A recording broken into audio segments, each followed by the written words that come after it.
Bismillahirrahmanirrahim. Assalamualaikum warahmatullahi wabarakatuh.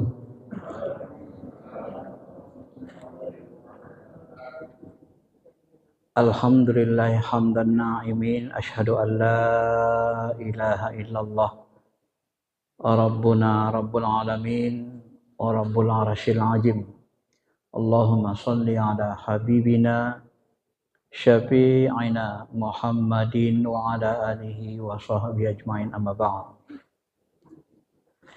Bapak Ibu yang dirahmati Allah Subhanahu wa taala, mari sama-sama kita mensyukuri segala nikmat yang Allah berikan kepada kita. Mudah-mudahan dengan rasa syukur Allah tambah dan kekalkan serta diberikan kita kebaikan, keberkahan dan kemuliaan baik di dunia maupun di akhirat. Bapak Ibu yang dirahmati Allah Subhanahu wa taala, hari ini kita masuk kepada tahun baru Hijriah, ya. Maka dalam hal ini saya akan berbicara secara umum tentang bagaimana Nabi menciptakan atau membangun peradaban kota Madinah. Ya.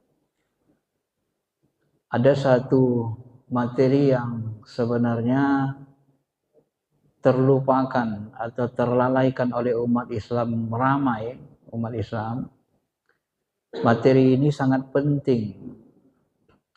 Saya menyebutnya dengan istilah fikih peradaban. Nanti kita kaitkan dengan tasawuf. Fikih peradaban ini kalau kita analisis, Yusuf Qardawi menulis namanya fikih aulawiyat. Fikih aulawiyat itu adalah fikih prioritas. Kenapa disebut fikih prioritas lebih cenderung kepada fikih peradaban? Karena fikih prioritas ini dia membahas sebenarnya apa amalan-amalan yang harus kita utamakan dalam beragama. Amalan yang harus kita utamakan supaya kita maju, tinggi peradabannya, mulia di dunia, mulia di akhirat.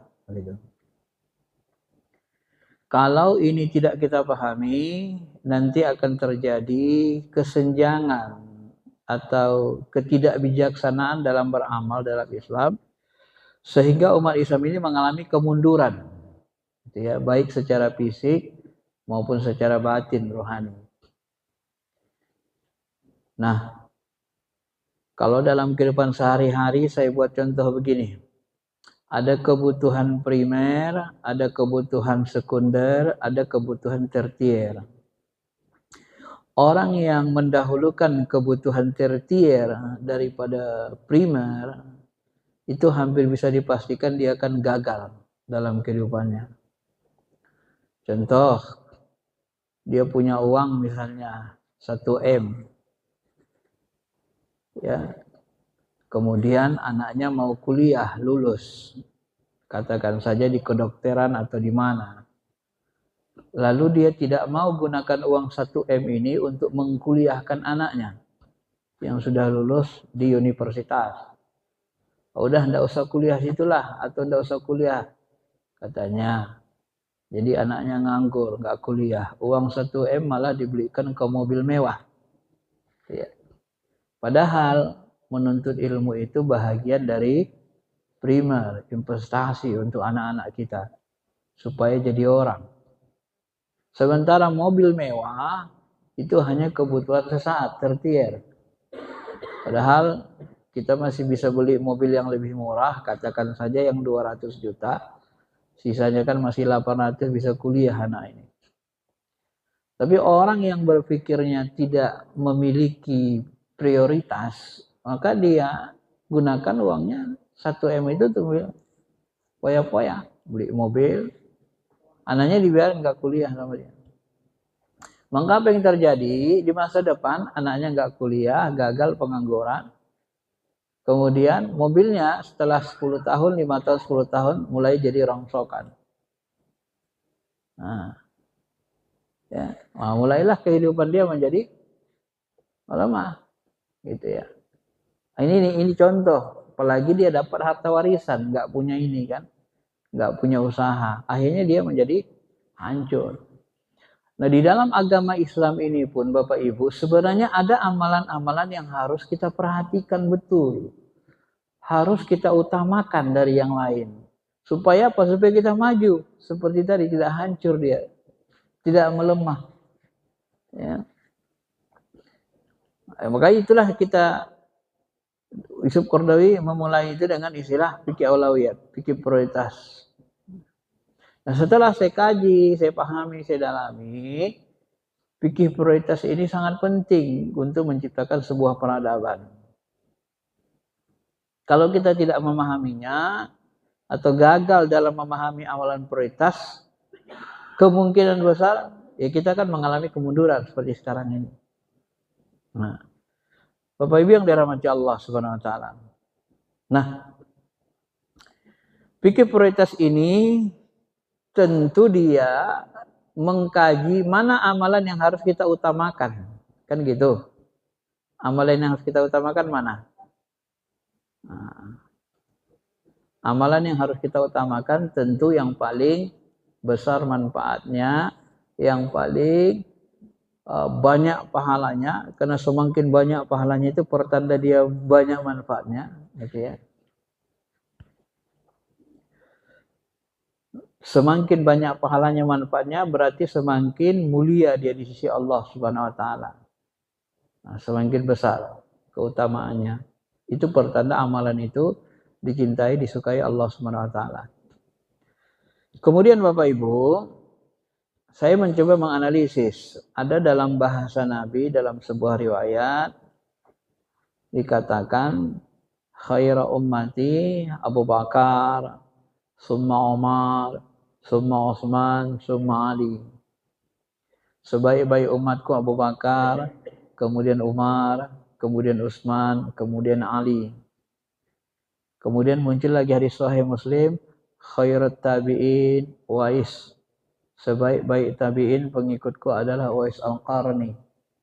Jadi Umar, Ali disuruh minta doa kepada Uwais Al-Qarni supaya diampuni Allah.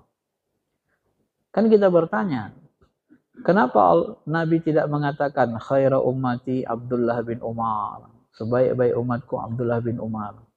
Kenapa tidak Abdullah bin Umar jatuh? Khaira ummati Abu Dzar Al-Ghifari misalnya. Atau yang lain, sahabat yang lain. Tapi kenapa yang terbaik itu Abu Bakar, Umar, Utsman, Ali? Secara logika, yang terbaik dalam Islam adalah yang paling bertakwa. Begitu kan? Yang paling bertakwa adalah yang paling besar atau paling mulia amalannya. Berarti kan secara logika, ada amalan yang paling mulia yang dimiliki Abu Bakar, Umar, Utsman, Ali ini yang tak dimiliki sahabat lain, yang berlebih. Kan begitu kan? Kalau tidak ada amalan yang berlebih kemuliaannya, maka tidak mungkin menjadi yang paling mulia. Logikanya kan gitu. Lalu kita teliti, ini kenapa menjadi paling mulia? Apa rupanya amalan mereka? Nah, fikih prioritas dia memberikan dalil-dalil yang banyak sehingga kita mudah nanti memahaminya. Nah, sehingga nanti saya temukan wajarlah kalau Abu Bakar, Umar, Utsman, Ali ini menjadi umat terbaik. Kenapa? Ternyata mereka memiliki amalan yang paling mulia yang tak dimiliki banyak orang. Apa amalannya itu? Baik.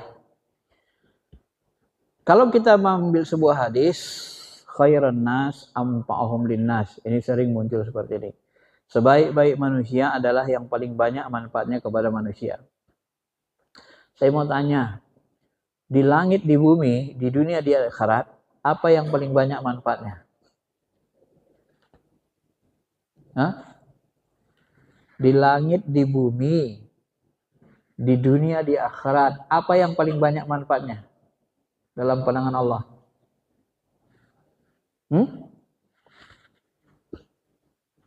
Apa?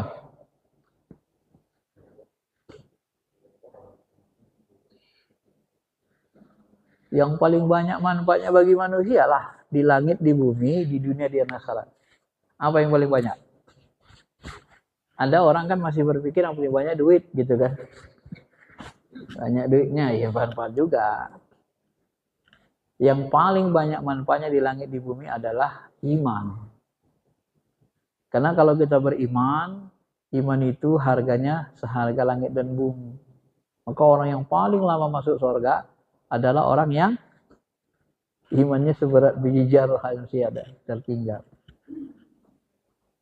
Maka manusia yang paling mulia adalah para nabi, para rasul. Kenapa? Karena mereka pejuang keimanan. Nah, itu konsepnya begitu. Ya, para nabi dan para rasul. Ini yang pertama. Nah, supaya kita tidak salah paham juga ya. Kadang-kadang orang memahami yang paling banyak manfaatnya itu paling banyak memberi. Itu sebahagian. Kalau kita kafir, kita banyak ngasih orang, ya malah ini nggak terima juga kan. Percuma. Nah, ini yang pertama. Jadi keimanan. Dan keimanan itu ada 70 cabang. Dan yang paling atas adalah La ilaha illallah. Jadi ketika iman kita sempurna, ketika kita sudah ma'rifat sempurna, menyaksikan bahwa la ilaha illallah, tidak ada yang nyata, tidak ada yang segalanya kecuali Allah, maka kita akan menjadi orang terbaik sambil kita perjuangkan keimanan itu. Nah, inilah nanti namanya al-ulama warasatul anbiya. Ulama pejuang keimanan itu, itulah yang mewarisi kenabian. Maka muncul hadis sahih, hadis lain mengatakan aqrabun nasi min darajatin nubuwah. Orang yang paling dekat dengan derajat kenabian. Siapa? Ahlil jihad wa ahlil ilmi. Ahli jihad dan ahli ilmu. Kenapa yang paling dekat dengan derajat kenabian ahli jihad, ahli ilmu? Pertama, li'anna ahlil ilmi yu'allimuna an-nasa ma ajabil anbiya. Karena ahli ilmu, para ulama ini dia menyampaikan apa yang dibawa para nabi, para rasul. Ya, itu keimanan tadi. Li'anna ahlil jihad, adapun ahli jihad karena mereka yujahiduna ma ajabi rusul. Karena mereka berjuang menegakkan agama Allah, menegakkan apa yang diperintahkan, yang dibawa para rasul. Itu konsep pertama. Ya. Jadi yang paling mulia ini adalah pekerjaan iman. Pekerjaan meningkatkan iman, perbaiki iman, sampai keimanan kita sempurna kepada Allah. Dan untuk menyempurnakan keimanan kepada Allah, memang kita harus ma'rifat, kenal dengan Allah. Nah, di sini kedudukan ilmu ketuhanan, ilmu tauhid, termasuk ilmu tarekat tasawuf. Yang paling penting sebenarnya untuk dipelajari. Ya. Maka ilmu yang paling mulia itu adalah ilmu ma'rifatullah. Awaluddin ma'rifatullah.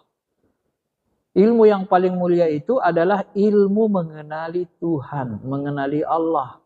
Baru di bawahnya nanti ilmu mengenali amalan-amalan wajib. Mana yang wajib? Kalau bahasa Pak Syahrul Kajilani, ilmu yang tertinggi itu adalah tafakkaru fi, ya, ma'rifatillah, berpikir, merenungi, mengkaji ilmu tentang ma'rifatullah. Ini lebih utama dari ibadah selama 1000 tahun. Di bawahnya ilmu mempelajari kewajiban-kewajiban agama, ilmu fikih syariah lebih utama dari ibadah 80 tahun. Tafakkarnya. Ya. Dan di bawahnya lagi lebih utama dari sekian tahun. Jadi itu ada derajat ilmunya. Gitu. Itu dipahami para ulama. Nah, maka disinilah kedudukan ilmu tauhid, ilmu tasawuf itu. Pengenalan, ma'rifatullah, ma'rifatun nafs, baru ma'rifat alam. Nah, ini kedudukannya.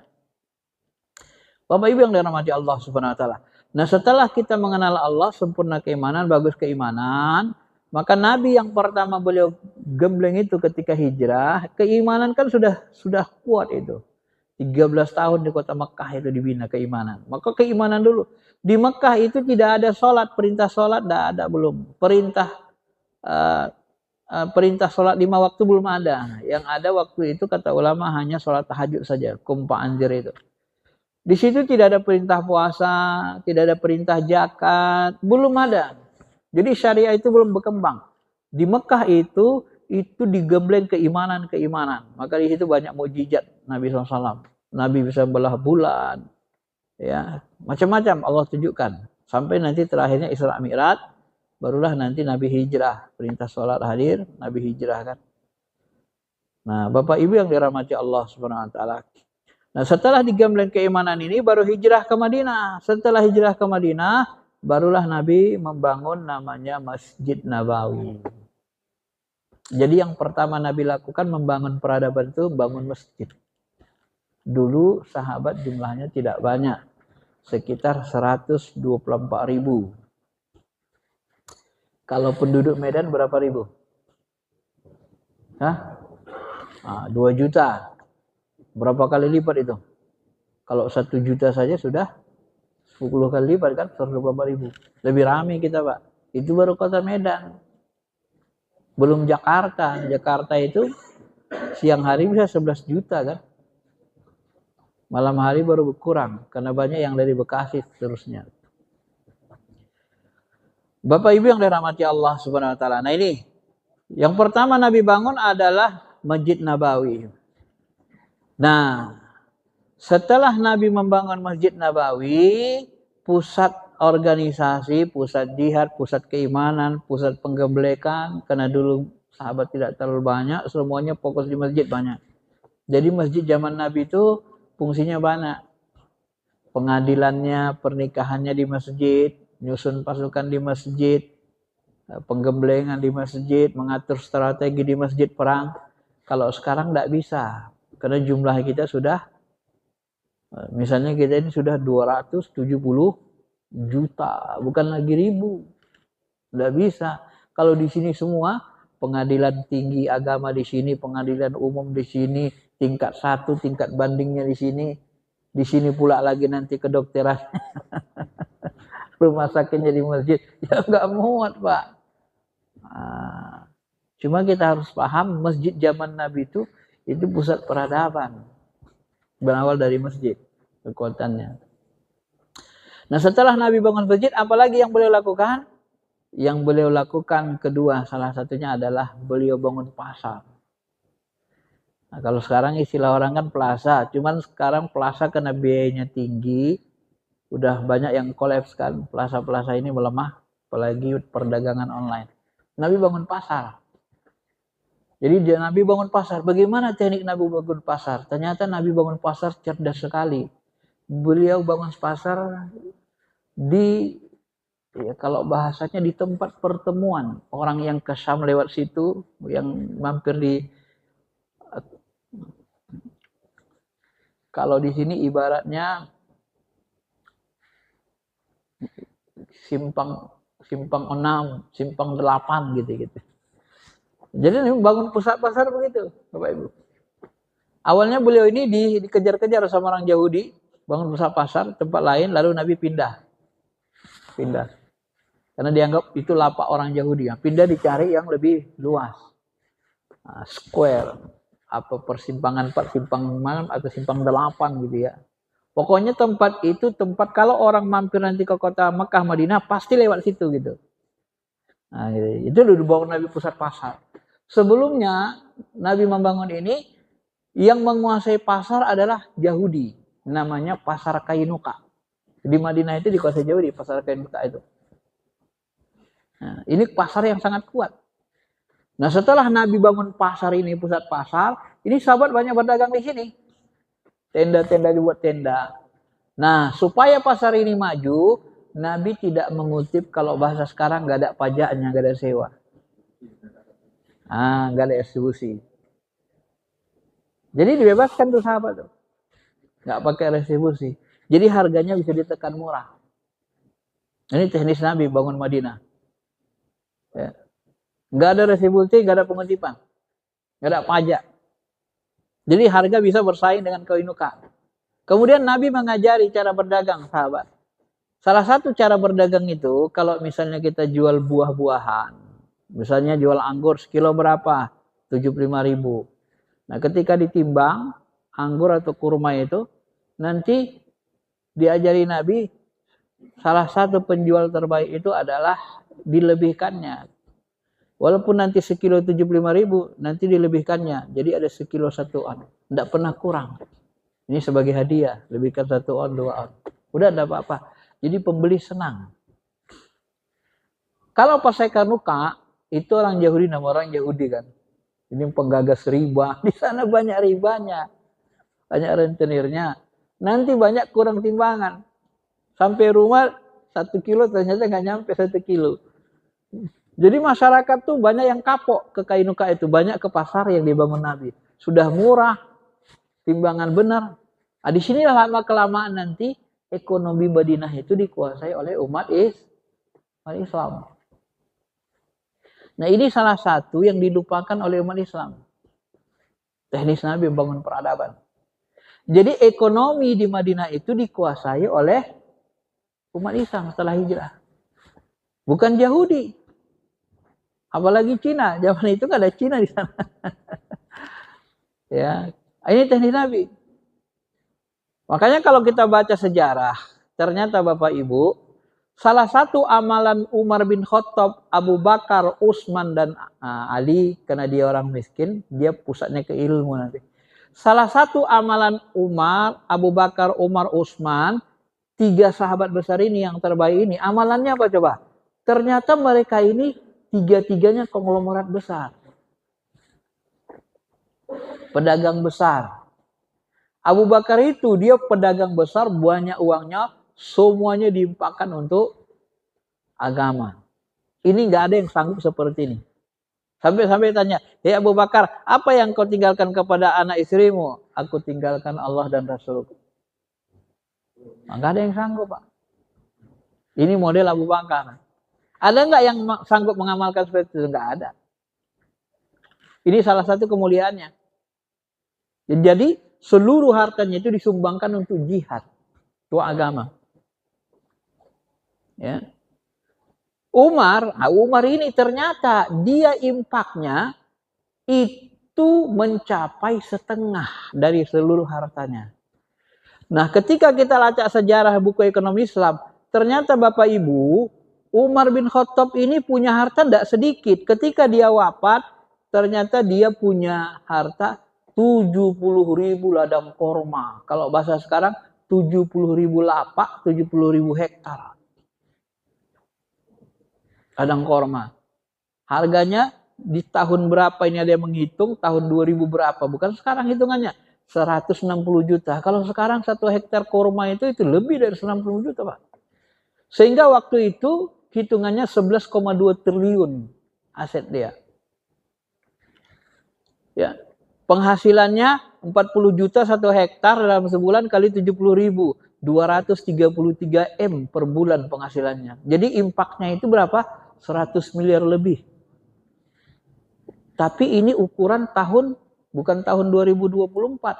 Ini ada yang menghitung sekitar tahun 2000-an. Ya, saya ambil dalam sebuah buku. Bapak Ibu bisa bayangkan. Cuma Umar ini biaya hidupnya, gaya hidupnya nggak besar. Ya, yang buat mahal kehidupan ini kan gaya hidup, Pak. Ya kan? Penghasilan 3 juta sebulan, gaya hidup 10 juta. Tekor. Nah, ini yang buat susah kehidupan kita. Tak sesuai dengan Umar bin Khattab. Terdapat riwayat dia mau khatib Jumat, jadi khatib nunggu pakaiannya kering. La ilaha illallah. Orang kaya begitu, biaya hidupnya sederhana. Ini yang gimana bahasanya ya? Ini yang membuat maju umat Islam itu, Bapak Ibu. Jadi pemimpin-pemimpin itu mereka tidak berlomba-lomba al-hakumut takhasur, tapi berlomba-lomba mengimpakkan. Walaupun kaya berat, ya, tapi kekayaannya itu agama. Nah, di sini saya temukan rahasia. Saya kaget ketika satu baca berita, kata Menteri Keuangan Sri Mulyani, kenapa Amerika itu ekonominya maju terus? Sehingga menjadi negara yang ekonominya katakanlah tinggi, high gitu kan, high class. Ternyata kata Bu Sri Mulyani dalam satu penjelasannya, di Amerika itu orang tidak suka menabung. Amerika itu rakyatnya itu rata-rata investasi, usaha. Jadi ada uang 100, 200, 300 juta beli kebun, dibuat usaha, beli ruko, ya, disewakan. Jadi uang itu nggak ada yang dipegang. Nggak ada simpanan mereka. Itu uang bergerak. Mungkin orang sekarang bilang uang cari uang gitu kan. Istilah orang umum begitu kan. Nah, ternyata Umar bin Khattab pun begitu. Separuh untuk agama Allah yang diimpakan, sebahagian diambil untuk kebutuhan pokok, untuk anak istri keluarga secukupnya. Sisanya apa? Dibelikan ladang korma lagi. Jadi ladang korma itu meninggal 70.000 hektar. La ilaha illallah. Udah meninggal ternyata udah 70.000 hektar. Nah, ini luar biasa kan. Jadi konsep ekonomi Umar bin Khattab ini yang dipakai oleh Amerika. Coba bandingkan dengan kita. Kita kan banyak nyimpan duit kan. Mau bisnis takut rugi, ini takut rugi. Saya malah mohon maaf. Ada tetangga saya yang satu marga sama saya baru almarhum. Jadi bupati, jadi gubernur, wakil gubernur, pejabat tinggi. Saya perhatikan dia punya duit, bangun rumah mewah-mewah, termasuk di sana dia bangun. Di Rantau Perapat bangun rumah paling mewah itu paling besar. Nggak ada orangnya, isinya pembantu. Buat apa? Saya terpikir, bagus kan dia beli ruko-ruko itu, di kota Rantau Perapat dia beliin aja ruko-ruko itu. Dia sewakan untuk saudaranya, atau dia danai. Ini kamu dagang ya, saudara yang kurang mampu, dikasih modal. Kalau nggak bisa percaya, suruh jaga sewa aja. Jadi satpamnya macam-macam kan. Atau buat perumahan, properti. Kan begitu kan? Nah ini yang ditinggalkan umat Islam. Salah satunya buat kita mundur. Maka jangan heran di Medan ini betul apa enggak ini? Ada 8.000 hektar atau 5.000 hektar? 80.000 apa 50.000 hektar itu? Ini sekarang sudah hampir dilepas pemerintah ke yang megang semuanya rata-rata pengusaha Cina, Pak. Kalau di dekat Cemara itu kan, coba lihat Cemara itu. Ciputra. Coba nanti baca, Ciputra itu isinya siapa? Ada teman saya yang mau bergabung ke sana, ditawarkan. Katanya Ciputra itu rata-rata orang Tionghoa. Ada dari Singapura, ada dari Medan, ada Jakarta. Jumlah pengusahanya bisa sampai puluhan orang, bahkan bila perlu sampai 100 orang lebih. Jadi mereka bersatu itu membeli tanah-tanah yang dijual sama pemerintah. Nah begitu bersatu dibangun properti. Itu dihabisin. Nah, jadi sekarang kan bangun tuh. Kalau dekat sini udah mulai bangun. Tanahnya nanti itu awalnya kalau bahasanya yang prospektif lah. Tanahnya paling nanti dibeli 1 meter 300 ribu atau 500 ribu. Nah begitu dibangun jualnya paling murah rumahnya 1,4 M. Ukurannya cuma sekian. Nah ini yang membuat dari sisi ekonomi pun kita lemah. Ya. Kenapa ini saya sampaikan Bapak Ibu? Ya ini termasuk bagaimana kita beramal agama. Bapak Ibu, salah satu amalan yang paling besar pahalanya sesudah keimanan tadi, yang paling besar banyak pahalanya adalah jihad. Ya. Jaga-jaga terhadap musuh sehari semalam lebih baik dari puasa dan tahajud selama sebulan. Sabda Nabi, inna maqama ahadikum fi sabilillah abdullu min salatil mar'i fi baitihi sittina sana. Kamu berjihad di jalan Allah itu lebih utama daripada ibadah sholat di rumahmu, sholat sunnah selama 70 tahun. Bapak bisa bayangkan, berjihad kita sekali jihad, itu lebih utama amalannya dari sholat selama 70 tahun. Nah, makanya amalan jihad ini termasuk amalan yang ditakuti orang non-Islam. Hebat amalan jihad ini, Pak. Matinya mati syahid. Orang yang berjihad mati syahid. Nah, ini sekarang yang jihad mati syahid ini yang ada di Palestina. Itu begitu dia mati syahid, kalau bahasa guru kita, seolah-olah malaikat tuh gini, tutup mata dia. Melihat dosa-dosanya. Dosanya dihapuskan, gak ada dicatat lagi. Seolah-olah malaikat tuh nutup mata. Nah, ini kelebihan amalan jihad ini. Matinya mati syahid, mati terbaik. Seluruh dosa kita dihapuskan, kecuali utang ya. Utang harus bayar. Seluruh dosa dihapuskan, bahkan kalau kita mati syahid, kita bisa mensyafatkan 60 keluarga kita. Emak, ayah, adik, istri semua kita tarikin dari neraka. Kenapa? Karena kita menyumbangkan, menyerahkan jiwa, raga, ruh jasmani kita untuk Allah. Nah, Allah ini diriku. Innallaha ashtaral mu'min. Maka Allah beli jasmani rohani kita dengan apa? Dengan surga. Karena kita sudah serahkan penuh. Nah, maka tidak ada kerugian mati syahid. Maka orang Palestina itu saking mereka memahami betul keutamaan mati syahid itu, sehingga mati syahid itu dijadikan cita-cita mulia sama generasinya. Nah, amalan jihad ini kan selalu menjadi sesuatu hal yang hampir hilang di tengah kita, Pak. Nah, ketika jihad ini tidak dalam kondisi perang, kalau Palestina kan jihadnya jihad perang, masa Nabi jihad perang. Sekarang kita hidup di Indonesia tidak ada perang. Lalu bagaimana jihadnya, Ustaz? Jangan Bapak ciptakan peperangan cari gara-gara. Ini kan aku mau mendapat amalan jihad, aku buatlah perang di medan ini katanya. Ini bodoh namanya kan. Nyari gara-gara. Nggak boleh. Kita nggak boleh nyari gara-gara menciptakan perang. Kalau kita diperangi baru kita jihad. Gitu bahasanya. Nah, Bapak Ibu, kalau jihad fisik tidak ada dalam kondisi damai seperti ini, jihadnya apa? Nah, inilah yang sering harus kita sampaikan. Dalam hadis Sahih Bukhari dikatakan apa? Dalam hadis Sahih dikatakan as-sa'i alal almarah wal miskin kal mujahid fi sabilillah.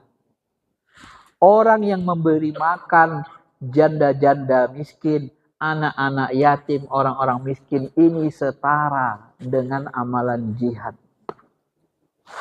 Amalan jihad itu gimana pahalanya? Sahabat pernah bertanya, ya Rasul, apa amalan paling hebat? Jihad. Ada nggak amalan di atas itu? Tidak ada. Kenapa rupanya hebat amalan jihad ini ya Rasul? Orang jihad itu sama dengan orang baca Quran setiap saat. Orang jihad itu sama dengan sholat malam setiap saat. Padahal sholat malam cuma waktu malam saja. Tapi pahalanya itu diborong sama orang jihad. Orang jihad itu sama dengan orang puasa setiap saat. Jadi setiap detik hidup kita itu dinilai puasa, dinilai baca Quran, dinilai sholat. Bagaimana kita bisa ngamalinya? Ya nggak bisa. Karena puasa kita nggak bisa setiap saat dari subuh sampai maghrib ya kita puasa. Malam udah nggak puasa kan? Tapi orang jihad semua umurnya dinilai dia puasa terus menerus, sholat terus menerus, baca Quran terus menerus. Ya bagaimana ngimbanginya? Nggak bisa diimbangi amalan jihad ini Bapak Ibu. Nah ternyata amalan jihad ini kalau dalam kondisi tidak perang itu bisa diganti dengan ngasih makan janda-janda miskin, fakir miskin. Nah mohon maaf, janda-janda miskin ini kan kesulitan ekonomi. Di antara kita ini kan kalau di Indonesia ada orang yang pendapatannya 1 M per hari, per bulan. Ya, apalagi kalau kebunnya banyak, ada yang ratusan juta. Janda miskin ini kehidupannya paling nanti mungkin ya 50.000 sehari atau 100.000 sehari, baru 3 juta sebulan. Nah, kalau penghasilan kita sampai 1 M, penghasilan kita sampai ratusan juta, 150 juta, ngasih 3 juta itu kan dikit, hanya sekedar zakat. 3 juta, 3 juta, 30 juta, 10 keluarga janda miskin sudah terbantu, ada aman. Anak-anak miskin sudah disekolahin, aman. Maka di zaman Cordoba itu, orang belajar agama, orang belajar ilmu itu digaji. Sampai-sampai khalifah itu, di dalam kitab-kitab klasik disebut Profesor Mulyadi Kartanegara, itu kalau kita bisa nulis buku agama atau buku ilmu pengetahuan bermutu, bukunya itu nanti ditimbang. Berapa gram dia? Kalau 3 kilogram bukunya yang kita tulis, diganti nanti 3 kilogram emas oleh penguasa. Seberapa berat buku kita tulis, seberat itulah emas diberikan oleh penguasa. Itu masa Cordoba. Majunya peradaban umat Islam itu. Makanya kita harus meningkatkan pendidikan kepada umat Islam ini, ya. Karena ilmu ini termasuk hal yang penting. Nanti kita bahas di ujung tentang ilmu. Ini tentang jihad dulu. Jadi jihad ini kalau dalam tidak perang ngasih makan. Maka jadi konglomerat besar yang memberi makan. Ini khairun nas ampal linnas dalam hal harta. Ya, nikmal malus solih lirrajulus solih. Itu bahasa Nabi. Alangkah nikmatnya hidup kalian sekiranya orang-orang konglomerat itu orang soleh. Jadi yang membuat nikmat hidup kita ini di dunia kayak surga, kalau konglomeratnya orang-orang soleh. Salah satunya, kalau konglomerat kita konglomerat hitam, ya namanya aja udah hitam. Sedihlah kita, Pak. Maka yang buat sedih kita di Indonesia apa? Ini termasuk masalah ekonomi. Saya kadang ngerenung. Bapak Ibu tiap hari konsumsi Aqua kan? Aqua itu siapa yang buat? Menyiapin. Denon. Denon punya siapa? Yahudi. Bapak Ibu bisa bayangkan. Coba pikir benar-benar ya. Coba pikir bagus-bagus ya. Cuma menyiapkan air putih. Nyiapin air putih saja harus orang Yahudi yang melakukannya. Kita 270 juta orang Indonesia. Kok nggak bisa ngalahin Aqua? Nyiapin air putih gitu. Kok masih Yahudi? Cuman air putih. Nggak susah loh air putih. Kalau tadi buat jet tempur masih mending lah, kalah kita. Ini air putih sekecil ini aja. Kita nggak bisa ngalahin orang luar. Aneh nggak? Inilah mutu kita. Jutaan, ratusan juta kita umat Islam, tapi kita tidak berkualitas. Tidak memperhatikan hal-hal prioritas itu. Orang yang aman dari ajab Tuhan adalah salah satunya konglomerat soleh. Kenapa? Karena dibutuhkan orang ramai dia. Orang yang aman dari ajab Tuhan adalah orang yang memenuhi kebutuhan hajat orang ramai. Itu diamankan Allah dari ajab. Maka konglomerat soleh itu tidak diajab, selalu bebas dari ajab Tuhan. Kenapa? Karena dia dibutuhkan orang dan dia memenuhi kebutuhan orang ramai. Dia selalu dapat doa itu. Maka kehidupannya tenang, sakinah. Ya. Jadi makanya Abu Bakar konglomerat, habis hartanya untuk agama. Abu Umar konglomerat, habis hartanya untuk agama. Utsman sepertiga hartanya untuk agama. Sampai sekarang tanah wakafnya pun masih ada di Mekah sana kan, Utsman bin Affan. Ini amalan dia. Orang terbaik. Ya. Kalau di Jakarta itu di Ciputat ada namanya sejenis plaza, namanya TikTok. Tip-Top gitu. Tip-Top. Nah, Tip-Top itu ya, kalau sekarang di sini nggak ada. Itu punya orang Padang. Tapi cabangnya cuma 2 saja. Nggak bisa berkembang. Begitu masuk Alfamart, Indomart berkembang. Itu Indomaret itu pusatnya di Pelabuhan Sunda Kelapa sana. Saya pernah dulu di awal-awal dia buka itu sering juga saya ceramah di masjidnya. Nah, masjidnya di situ dibiayai, nggak ada dari perusahaan Indomaret, itu dari jemaah muslimnya aja. Kegiatan pengajian di situ.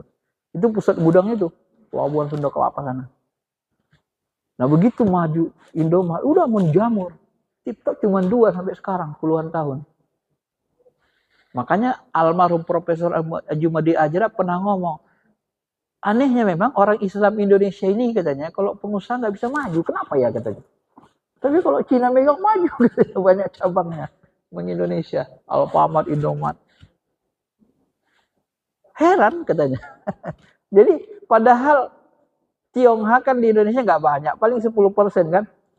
Kita 85%, 80%. Kok yang 10% ini bisa gitu loh. Kadang kita sedihnya begitu. Di properti mereka bersatu, ya habis kita.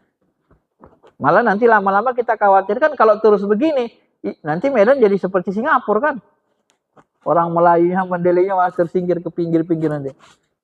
Sekarang saja kan perkotaan sudah diambil alih masyarakat Tionghoa. Kalah kita.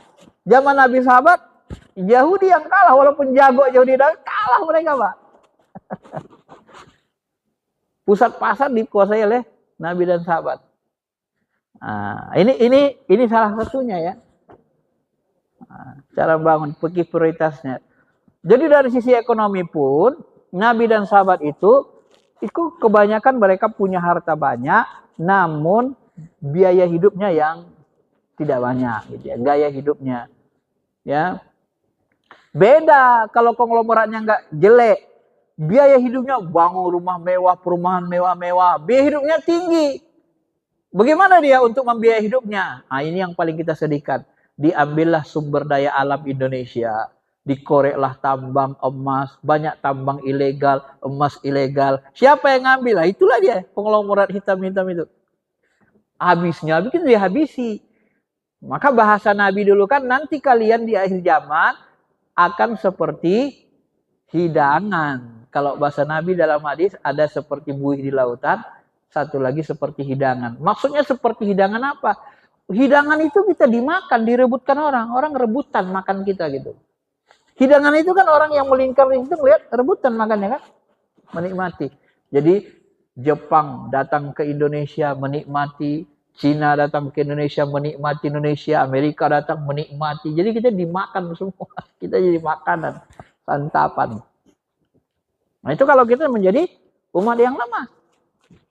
Sahabat waktu itu kan bertanya, ya Rasul, emang kami waktu itu sedikit? Enak kali digituin sama orang. Dinikmati orang ramai. Jumlah kami sedikit? Oh enggak. Jumlah kalian waktu itu ramai. Nah, cuma kalian waktu itu kena penyakit wahan. Penyakit wahan itu apa? Hubbud dunia wa karahiyatul maut. Hubbud dunia. Jadi hubbud dunia ini perusak juga. Kalau sahabat mereka memiliki dunia, dunia itu diletak di bawah telapak kaki, di genggaman. Jadi mereka nggak bermewah-mewah, nggak lahakum takasur. Kalau sekarang nggak, biarin aja lah, dikasih sogo nanti 1M 2M, udah oleng kepalanya kan. Penting. Kayak di BSD itu terjadi itu kan, SH itu sarjana hukum yang membela masyarakat tanah BSD Serpong. Itu teman saya pernah terlibat di situ. Ya, dengan pengusaha Cina. Itu milik masyarakat awalnya. Akhirnya kepala lingkungannya dikasih Pajero, dikasih sekian M, oleng. Ngalah, terakhir habis tanah itu. Diambil alih pengusaha Cina. Nah, ini mikir diri sendiri. Di Indonesia ini pun gitu. Banyak pejabat tuh jual tanah negara. Untungnya nanti sedikit, dinikmati orang banyak. Kenapa bisa terjadi hubbud dunia? Nah, makanya yang terakhir saya sampaikan begini. Salah satu amalan yang paling mulia itu yang dimiliki Abu Bakar, Umar, Utsman, dan Ali adalah menjadi pemimpin yang adil. Ini yang tak dimiliki oleh banyak sahabat lainnya. Emang kenapa? Ternyata Bapak Ibu, yaumun min imamin adil abdullu min ibadatil mar'i sittina sana. Satu hari yang dijalani seorang pemimpin adil itu lebih utama dari ibadah orang biasa selama 60 tahun. Kita setiap Ramadan cari Lailatul Qadar, lebih utama dari ibadah 83 tahun. Pemimpin adil 2 hari saja sudah 120 tahun ibadahnya. Bapak Ibu bisa bayangkan. Jadi umat Islam ini wajib memilih pemimpin yang adil.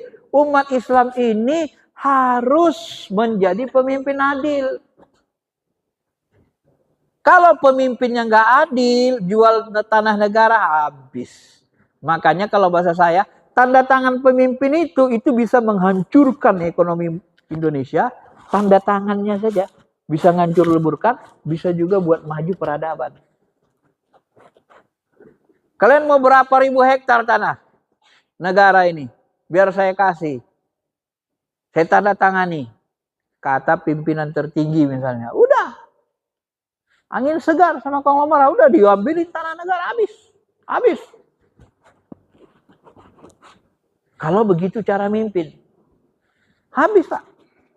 Kita hanya tinggal tunggu. Tunggu waktu saja. Tunggu waktu apa? Ya tunggu waktu namanya Indonesia. Tapi yang menguasai bukan orang Indonesia nanti. Hanya pajangan nama saja Indonesia ini. Itu membahayakan. Itu kalau pemimpinnya tidak becus. Tidak adil. Ya tidak mikirin umat ramai. Kalau pemimpinnya hubud dunia. Hanya mikirin jabatan dia saja. Ini bahayanya pemimpin ini. Makanya satu hari yang dijalannya setara dengan 60 tahun ibadah orang biasa. Tapi pemimpin yang buruk, jangankan mencium sorga, bawa masuk sorga, mencium sorga pun tak dikasih Tuhan. Di Telaga Kausar pun diusir yang mendukungnya. Sampai begitu. Celaan bagi orang yang pemimpin. Maka inilah yang membuat Abu Bakar, Umar, Utsman, Ali menjadi yang terbaik. Kenapa? Mereka punya amalan pemimpin adil. Sahabat yang lain kan tidak punya. Hanya ada yang jadi gubernur, Muaz bin Jabal. Muaz bin Jabal pun punya amalan pemimpin. Maka nanti Muaz bin Jabal ini di samping ulama, dia pemimpin adil. Dia nanti menjadi pemimpin. Sayyidul ulama fil akhirah. Nanti Muaz bin Jabal ini kemuliaannya nanti menjadi pemimpin para ulama di akhirat. Di samping gubernur Yaman, dia juga ulama. Begitu. Ya. Nah, ini harus kita perhatikan. Kalau kita mau maju secara dunia dan mulia di akhirat. Jadilah pemimpin adil, banyakin konglomerat soleh, ya, seperti tadi yang membangun di samping yang awal memang keimanan. Kalau keimanannya bobrok, jadi konglomerat juga hubud dunia menghancurkan. Maka diawali dari tadi keimanan, ma'rifatullah itu. Harus dikuatkan dulu keimanan kita, pengenalan kepada Allah. 13 tahun dibina Nabi di Mekah, udah mantap keimanannya. Madinah bangun masjid, kemudian bangun pusat pasar, kuasai ekonomi. Barulah dia menjadi bangkit menjadi negara kuat. Jadi zaman Nabi mereka buat panah itu, ya buat panah untuk perang, alat-alat perang buat sendiri. Nggak ada diimpor dari Romawi. Buat sendiri sahabat, buat panah alat perang. Harusnya kita pun buat alat perang buat sendiri. Nggak perlu diimpor dari luar negeri kecuali terpaksa atau yang lebih dahsyat yang kita tidak tahu. Ini kan kita banyakkan impor. Bergantung kepada negara lain. Madinah itu tidak bergantung, Pak. Itu mandiri dia. Maka disebut namanya Madinah. Bapak Ibu tahu arti Madinah? Masa lalu orang nggak kenal dengan istilah Madinah. Madinah itu artinya kota. Kota berperadaban. Mudun artinya peradaban. Madinah. Maka disebut Madinah oleh Nabi. Kota yang berperadaban tinggi. Dari namanya saja disebut mudun, Madinah. Oleh Nabi kita SAW. Dari situlah muncul kata Madinah. Sebelumnya mana ada istilah seperti itu. Tapi sudah ciptakan Nabi. Ya. Nah, mudah-mudahan bisa dipahami. Yang terakhir tadi adalah sebenarnya, jadi macam mana Imam Ali itu, Ustaz? Imam Ali kan dia punya pejabat tinggi, khalifah, amalannya hebat, tapi kan dia nggak konglomerat. Ali ini walaupun tak konglomerat, dia menjadikan dirinya sebagai ahli ilmu. Tadi sudah saya katakan, derajat ahli ilmu itu di bawah derajat Nabi. Makanya Imam Ali ini punya, kalau bahasa saya, Imam Ali ini punya pengikut yang banyak sekali sampai sekarang. Yang disebut dengan istilah tarikat Alawiyah. Jadi tarikat ini 90% ke Imam Ali. Tarikat Alawiyah itu, keilmuannya. Ali itu adalah babul ilmu, pintu ilmu Rasulullah SAW. Jadi kalau bicara ilmu, itu banyak di alinya. Sampai Umar bin Khattab pun sering belajar ilmu, minta ilmu ke alinya. Nah begitu pula kelebihannya. Maka yang harus kita utamakan apa? Keimanan, ma'rifatullah, kemudian menjadi penjabat adil, kemudian menjadi konglomerat yang bermanfaat untuk ngambil amalan jihad. Ya, kita nanggung orang ramai. Yang ketiga, jadi ahli ilmu yang bermanfaat. Ahli ilmu itu seperti bulan purnama, nerangi orang ramai, nunjukin orang. Maka amalan 4 inilah Bapak Ibu yang paling utama di samping amalan-amalan lainnya. Kalau amalan fardu udah oke lah ya. Amalan fardu kan sholat, zakat itu udah oke. Itu termasuk paling utama. Tapi amalan yang 4 ini yang sering kita lupakan. Yang membuat kita tidak maju peradabannya. Benar? Iya, kalau amalan ini kita lupakan, kita nggak maju peradabannya. Tidak kita utamakan. Coba kita utamakan pemimpin adil. Coba kita utamakan jadi konglomerat yang bisa ini. Coba kita utamakan menjadi ahli ilmu yang banyak manfaatnya bagi masyarakat. Maka peradaban Cordoba itu ditandai dengan itu. Ahli ilmunya banyak, ulamanya banyak, konglomeratnya banyak. Habis itu dia maju. Maju dunia, maju akhirat. Ya, itu yang kita inginkan. Baik. Saya kira itu saja yang bisa kita sampaikan. Kalau ada yang mau bertanya diskusi, silakan.